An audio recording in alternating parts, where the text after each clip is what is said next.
You and I could probably agree that when you first decided to start looking for homes, you started your search by looking at homes online. But here's the problem. I would say a huge percentage of first-time home buyers have absolutely no idea what they're getting into. Let me put it to you this way. The US real estate market is a $2.7 trillion industry, and Zillow alone spends over $65 million trying to get your attention. You are, in the eyes of so many people and organizations, the route to wealth and financial freedom. So in this video, I want to share with you the biggest mistakes I see first-time homebuyers make when buying a home in a seller's market and how to avoid it. And trust me, if not avoided, it could prove to be disastrous. At the end of this video, I'm going to share with you a bonus tip that will virtually guarantee getting a home when you put an offer on it.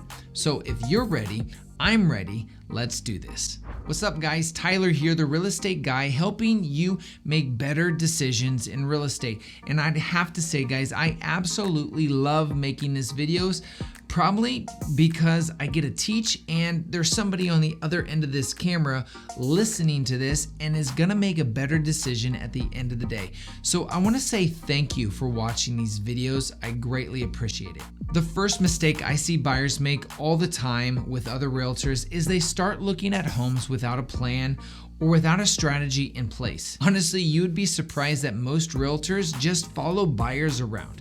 They open and close doors. They turn on and turn off lights, thinking and hoping that when the right home comes up, that their buyers would be willing and ready to put in an offer. And in some cases, this does work, but in most other cases, buyers get frustrated and honestly, they can't pinpoint why they feel the way they feel. I just got off a phone call yesterday with a buyer where I explained exactly what they needed to do and what they could expect. And then I asked them if this was helpful, and her response really sums up what a realtor should be doing.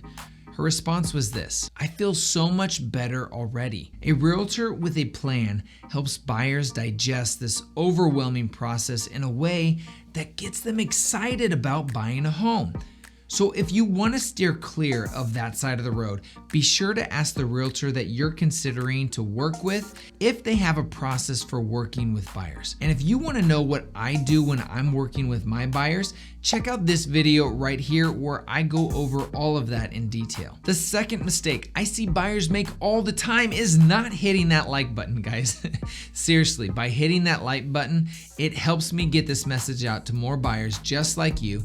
So please hit that like button and please consider subscribing. The second mistake I see buyers make is thinking that sellers are going to come down on the price when their home has literally been on the market for just a few hours. It's normal to want to get the best deal and try to get the price as low as possible. That's what we've been taught from the beginning, right? You offer less to see how much they're willing to come down in price.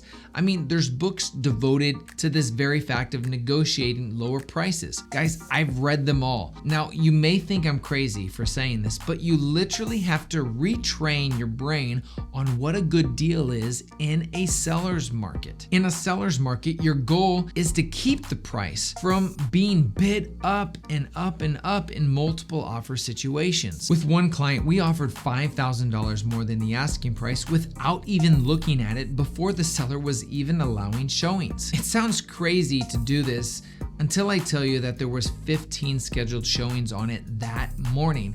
And this was 2 years ago, guys, and the market is even more ridiculous now than it was 2 years ago. Can you imagine what it would have been like and how much more it would have gone up if all these other buyers were willing to put in an offer on it? Just last week, after much convincing and talking with my clients to try to put in the best offer and going through all these different scenarios, we put in an offer $12,000 over the asking price to try to convince the seller to take their home off the market before any other offers came in. Instead of negotiating lower prices, guys, I'm literally trying to find the price that sellers would be willing to accept to take their home off the market before other offers come in and are on the table. That's the market that we're in right now. So if you can change your expectations and trust your realtor, you're gonna have a much greater chance of success in getting an offer accepted. Now that leads us into the third mistake I see buyers make, and that is not trusting the advice of the realtor. Many millennials are watching all of these YouTube videos and taking this crazy advice that they hear from these crazy YouTubers that put their heads in the clouds. I'm not talking about me, I promise you. All joking aside, what I see happen all the time is new buyers start to talk with their friends, maybe their parents, about the past experiences that they had and what they can expect. And these trusted individuals tell them what they should expect in the process. So when their realtor tells them something different, guys, who do you think they're gonna trust? That reliable friend or parent that has their best interest, or the real estate professional that's only out there to get another commission? Guys, this happens all the freaking time, and it gets so frustrating. Listen, if you can't trust the advice of your realtor, you need to find another one that you can trust. This is so important. This is why you shouldn't just go out and pick any realtor on one of those online websites, aka Zillow. Experience is the most important factor when working with a realtor when buying a home. You want a realtor that has a plan, a winning plan like we discussed before. Any realtor can say, oh yeah, guys, here's what we're gonna do. We're gonna go check out this house. We're gonna go look at this. We're gonna put in a strong offer on this house, guys. We're so excited. We're gonna get this and we're gonna win. Yeah. This is not a winning strategy. This is a hopeful newbie realtor not setting proper expectations with their clients. Honestly, if I don't get an amen from all the realtors out there on this next point, I'm gonna be super disappointed, because this is gonna save them a ton of stress.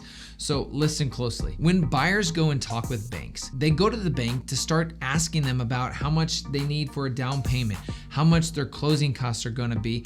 And guys, buyers literally pee their pants when they realize how much it's going to cost, that it's going to cost thousands of dollars in fees just to buy a home. So lenders, trying to comfort them, throw in there that, hey, you can ask the seller to cover some of your closing costs, maybe even all of your closing costs. So now when they go and talk with their realtor, they're gonna get one of two potential responses. One, the realtor is gonna say, okay, sounds good, not wanting to disappoint you and lose you as a client. So they go out and start showing you houses, putting offers in with these closing costs, knowing that the chance of it getting accepted is really, really low. Or he tells you that if you want a winning shot at getting your offer accepted, you're gonna have to pay all of your closing costs. And then you're probably like, this guy is just looking to get a fast commission. He doesn't have my best interest in mind. That is not the case.